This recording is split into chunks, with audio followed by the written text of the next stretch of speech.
लेह लद्दाख में हालिया दिनों में जो हंगामे और पुरतशद्दुद वाक़यात हुए हैं वो अचानक नहीं बल्कि कुछ अरसे से प्लानिंग के तहत किए गए हैं। यह हंगामे न सिर्फ मकामी मसाइल की वजह से हैं बल्कि इनके पीछे कुछ बैरूनी साजिशें और माली इमदाद के इल्ज़ाम भी लगे हैं। ख़ासतौर पर नेपालियों की गिरफ्तारी, गैर मुल्की फंडिंग और पाकिस्तान के ताल्लुकात के हवाले से सवाल भी उठ रहे हैं। दरअसल लद्दाख 2019 में जम्मू कश्मीर से अलग होकर एक यूनियन टेरिटरी बनी, लेकिन इसके बाद से ही वहाँ रियासत के दर्जे और खुद मुख्तारी के लिए मुतालबात बढ़ रहे हैं। लेह एपेक्स बॉडी और करगिल डेमोक्रेटिक अलायंस जैसी तंजीमें इस हवाले से सरगर्म हैं। वो चाहते हैं कि लद्दाख को रियासत का दर्जा दिया जाए और इसे छठे शेड्यूल में शामिल किया जाए ताकि मकामी आबादी के हुकूक को महफूज बनाया जा सके। दूसरी तरफ हालिया हंगामे अचानक शुरू नहीं हुए बल्कि इनकी प्लानिंग बहुत पहले से की जा रही थी। सोनम वांगचुक की भूख हड़ताल और दीगर मुजाहरे शुरू हुए तो उन्होंने अपने मुतालबात को नुमाया किया, लेकिन जल्द ही कुछ अनासिर ने इसे तशद्दुद का रंग दे दिया। पुलिस और हुकूमती ज़राए के मुताबिक इन मुजाहरों में शामिल कुछ अफराद को बैरूनी फंडिंग मिली, जिसका मकसद लद्दाख में इंतशार फैलाना था। हाल ही में लद्दाख में कुछ नेपाली नज़ाद अफराद को गिरफ्तार किया गया है, जिन पर इल्ज़ाम है कि वो गैर कानूनी तौर पर फंड्स मुहैया करने में मुलव्विस हैं और हंगामा आराई में हिस्सा ले रहे हैं। नेपाली कम्युनिटी की कुछ शाखें लद्दाख में मुतहर्रिक थी और इनकी माली मदद पाकिस्तान और कुछ गैर मुल्की इदारों से भी हो रही थी। यहाँ ये बात अहम है कि पाकिस्तान ने हमेशा लद्दाख और कश्मीर के मामलात में दखल अंदाजी की कोशिश की है और अब ये भी सामने आ रहा है कि इसने वहाँ के कुछ अनासिर को माली और अस्करी मदद भी फराहम की है, जिसके बाद इस तरह का हंगामा हुआ है। आप देखिए किस तरह से 24 सितंबर को अचानक जो भूख हड़ताल चल रही थी, जो एहतजाज चल रहा था, वो पुरतशद्दुद हो गया और पूरे लेह में एक गहमा गहमी मच गई, अफरा तफरी मच गई और उसके बाद हंगामा इतना ज़्यादा बढ़ गया कि उसे काबू करने के लिए सिक्योरिटी फोर्सेस और इसके अलावा पुलिस को एक तरह से उतरना पड़ा। हालात आखिर इतने ज़्यादा क्यों बिगड़ गए और इस पर अब पूरे तौर से जांच पड़ताल की जा रही है और इस जांच पड़ताल में बहुत सी चीज़ें चौंकाने वाली भी निकल कर सामने आ रही हैं। हुक्काम ने इल्ज़ाम लगाया है कि लद्दाख के हंगामों में पाकिस्तान की खुफिया एजेंसियों का हाथ है, जो मकामी फसादात को हवा दे रही हैं।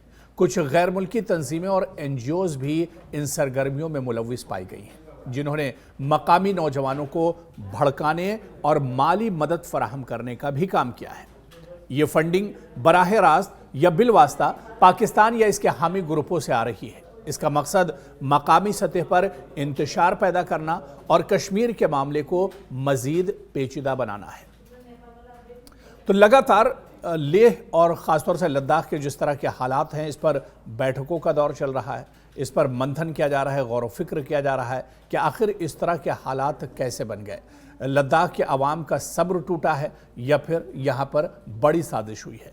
हुक्काम ने सख्ती से कहा है कि ऐसे अनासिर के खिलाफ कोई रियायत नहीं की जाएगी। नेपालियों समेत तमाम गिरफ्तार शुदगान से तहकीकात जारी हैं और बैरूनी फंडिंग के रास्ते भी बंद करने की कोशिश की जा रही है। लेह एपेक्स बॉडी और दीगर सियासी तंजीमों से भी मुज़ाकरात किए जा रहे हैं ताकि पुरअमन तरीके से मसाइल हल हों और मज़ीद तशद्दुद न होने पाए। लद्दाख के मकामी मसाइल की अगर बात की जाए तो लद्दाख के मकामी मसाइल हकीकत में मौजूद हैं, जैसे रियासत का दर्जा यानी स्टेटहुड की अब मांग की जा रही है। साल 2019 में जब रियासत का दर्जा छिना था और यूटी में तब्दील किया गया था, उसके बाद से ही लगातार स्टेटहुड की मांग की जा रही है और इसके अलावा सबसे बड़ी जो मांग है वो खुद मुख्तारी की मांग है। मगर इन मसाइल को सियासत और बैरूनी मुदाखलत के ज़रिए इस्तेमाल किया जा रहा है।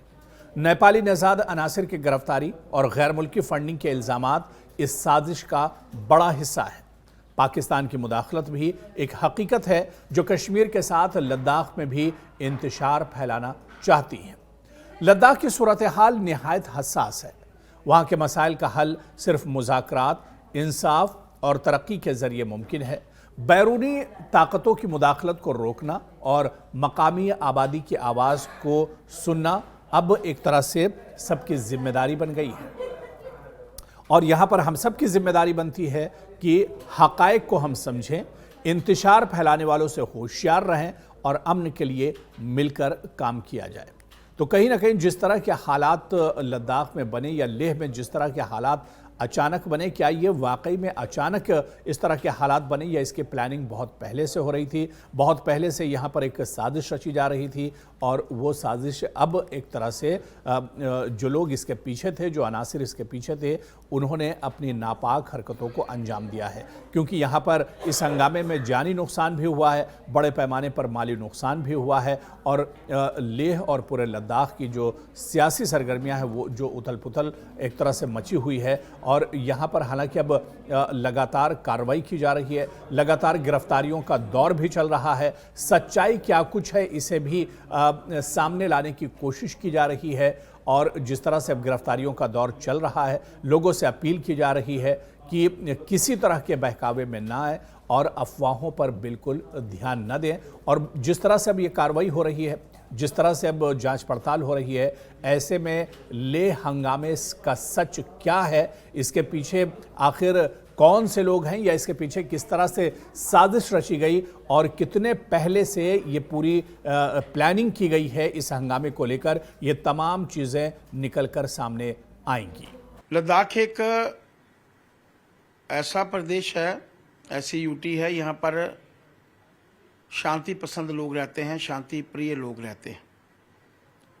ڈیولپمنٹ کا واتاورن وہاں پر بہت اچھا بنا ہے، لگاتار سے ڈیولپمنٹ وہاں ہو رہی ہے اور سب سے سرکشت کھیتروں میں اگر ہم لوگ کہہ سکتے ہیں تو وہ لداخ ہے۔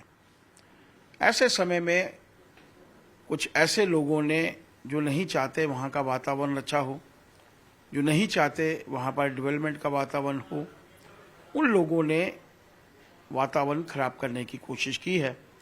رزلٹ آپ لوگوں نے کل دیکھا، جس کے چلتے کئی بلڈنگز، کئی گاڑیاں، کئی سرکاری گاڑیاں ان کو تباہ کیا گیا۔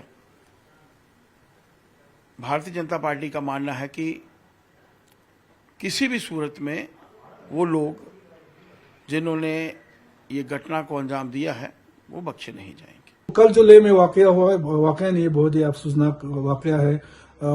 ہمارے کئی جوانوں کا جان چلے گئے۔ سب سے بڑا میرے لیے دکھی اور افسوسناک بات یہ ہے، تو انویسٹیگیشن کرنی چاہیے اس کے پراپرلی، ان کی جو موت ہوئی ہے وہ کس طرح ہوئے ہیں، کس وجہ سے ہوئے ہیں، اس پہ بھی انویسٹیگیشن ہونا چاہیے۔ اور دوسرا جو حالات کل جو آگزنی اور اس کا پتھراؤ کا ہوا ہے، ہم کے ڈی اے اور ایپیکس اور ہم سب کبھی بھی ان ایسے چیزوں کو ہم سپورٹ نہیں کرتے ہیں، لیکن اس میں بھی پولیٹکس کے بغیر، کسی شخصیت کو ٹارگٹ کیے بغیر صحیح طریقے سے انویسٹیگیشن ہو، اور جب تک کہ انویسٹیگیشن سامنے نہیں آئے تب تک وہاں پہ پکڑ دکڑ کا جو سلسلہ ہے وہ نہیں ہونا چاہیے، کیونکہ اس سے مزید جو ہے ماحول جو ہے وہ بگڑنے کا خطرہ ہے۔